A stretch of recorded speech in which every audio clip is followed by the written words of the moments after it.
Stubble burning will increase by 1 million ton in coming years. बाप रे,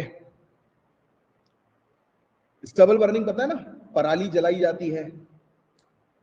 जब crops जो होते हैं, किसान जो है जब अपने पूरी फसल जो है वो उगा लेते हैं, खेती किसानी हो जाती है, जब उनकी कटाई हो जाती है तो बाद में जो कचरा बचता है, जो भूसा बचता है, दैट इज स्टबल। और किसान इस स्टबल को क्यों बंद कर देते हैं? What is the appropriate reason behind the farmers जो उनको बर्न करते हैं, जला देते हैं? क्यों? Because of labour. भाई अगर किसान ये कचरे को उठवाएगा तो उसके लिए उसको लगेगा लेबर, लेबर लगेगा मतलब उसके लिए उसको लगेगा पैसा।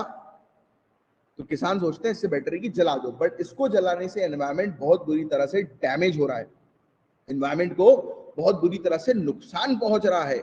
और इसको रोकने के लिए बहुत सारी गवर्नमेंट्स ने वेरियस मेजर्स लिए, जैसे Haryana government, Punjab government, right, इन्होंने वेरियस मेजर्स लिए हैं। चलिए, तो स्टबल 2022-23 में जो जनरेट हुआ है set to increase by over 1 million ton. 1 million ton बताया जा रहा है,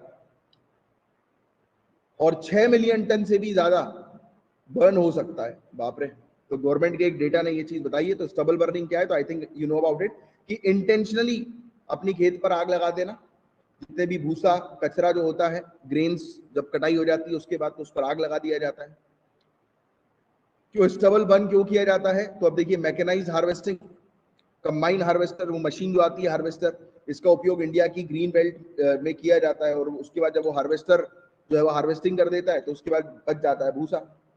फिर टाइम की कमी होती है खारिफ क्रॉप और इसके बीच में, मतलब खारिफ क्रॉप के हार्वेस्टिंग के बीच में और जो गेहूं उगाने जब बोए जाते हैं तो उसके बीच में बहुत कम टाइम हम लोग को देखने को मिलता है फार्मर्स के पास। तो फार्मर्स के पास इतना टाइम नहीं होता कि वो कलेक्शन एक्टिविटी में इन्वॉल्व हो, तो इसलिए वो जला देते हैं, राइट। अब इश्यूज क्या है स्टबल बर्निंग के? तो इश्यूज आप सभी लोग को ऑलरेडी पता है। एक तो सॉइल की फर्टिलिटी इफेक्ट हो जाती है, मिट्टी जो है वो खराब होती है, राइट, क्योंकि मिट्टी में जो न्यूट्रिएंट्स हैं जलने के कारण वो खराब हो चुके होते हैं, जिससे कि अगेन प्लांट्स को और भी ज्यादा न्यूट्रिएंट्स की रिक्वायरमेंट होती है। मतलब केमिकल फर्टिलाइजर्स और भी ज्यादा मिट्टी में छिड़कने पड़ते हैं, प्लांट्स के ऊपर छिड़कने पड़ते हैं, क्रॉप्स के ऊपर छिड़कने पड़ते हैं, राइट।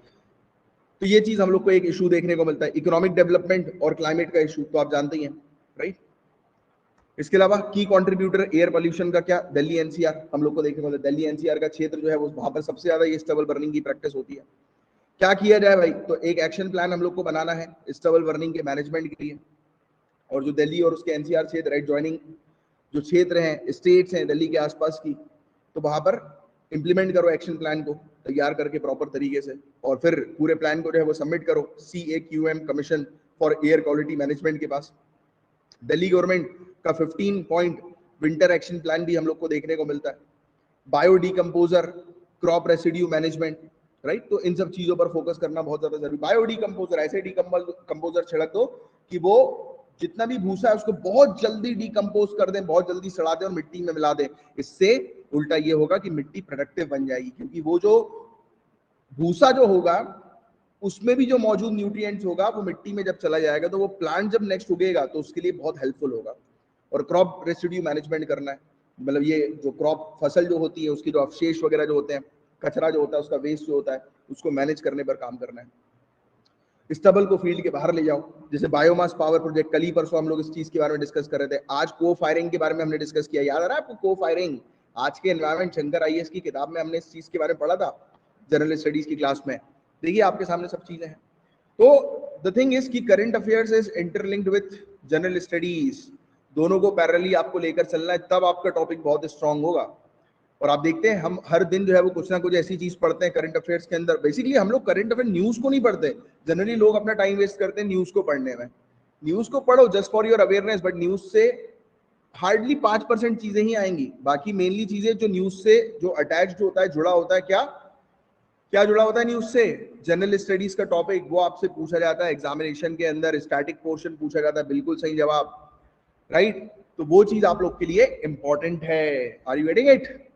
तो थर्मल पावर प्लांट्स के अंदर ये कहा जा रहा है कि भाई किसानों को कि आप कलेक्ट करो भूसे को और थर्मल पावर प्लांट को दो, बायोडीजल उससे हम लोग बनाएंगे, राइट। ऐसी ये सब चीजें हैं, जैसे 2G इथेनॉल प्लांट्स, वहां पर इस्तेमाल इसका किया जा सकता है इथेनॉल बनाने के लिए, राइट, बायोडीजल बनाने के लिए।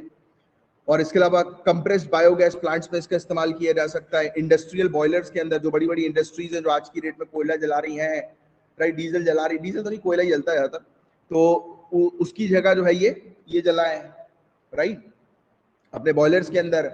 और बॉयलर्स के अंदर जलाने का मतलब ये नहीं, क्योंकि ये भी जलेगा तो ऑब्वियसली बात है डैमेज तो होगा एनवायरमेंट को, बट ये कंट्रोल एनवायरमेंट में जलाया जाता है। और जब ये जलाया जाता है, जो पॉल्यूटेंट्स जो रिलीज होते हैं उसको कैप्चर किया जाता है, क्योंकि काफी सारी ऐसी डिवाइस जो होती है, जैसे एयर प्यूरिफायर है ना हमारे पास, एयर प्यूरिफायर क्या करता है, गंदी हवा को अपने पास जो है वो ले आता है और अच्छी फ्रेश एयर जो है वो रिलीज करता है, क्योंकि उसके ऊपर जो है वो क्या लगे रहते हैं एयर प्यूरिफायर्स वगैरह में, जिसमें छन्नी होती है, छन्नी जो है वो इम्प्योरिटीज को छान लेती है। वैसे ही एयर प्यूरिफायर्स के अंदर भी इस प्रकार की छन्नी लगी होती है, राइट।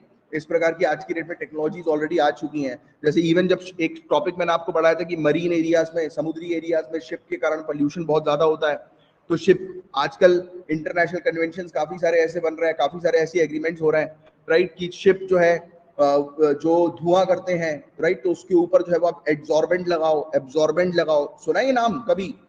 रेगुलरली तैयारी कर रहे हो तो आपने सुना ही होगा, मैंने ये टॉपिक आपको पढ़ा है एड्जॉर्बेंट के बारे में, एब्जॉर्बेंट के बारे में, दोनों अलग अलग टर्म्स हैं, राइट। तो ये है पूरा ओवरऑल टॉपिक। मैं उम्मीद करता हूँ पूरी चीज आपको अच्छे से क्रिस्टल क्लियर समझ में आ गई होगी।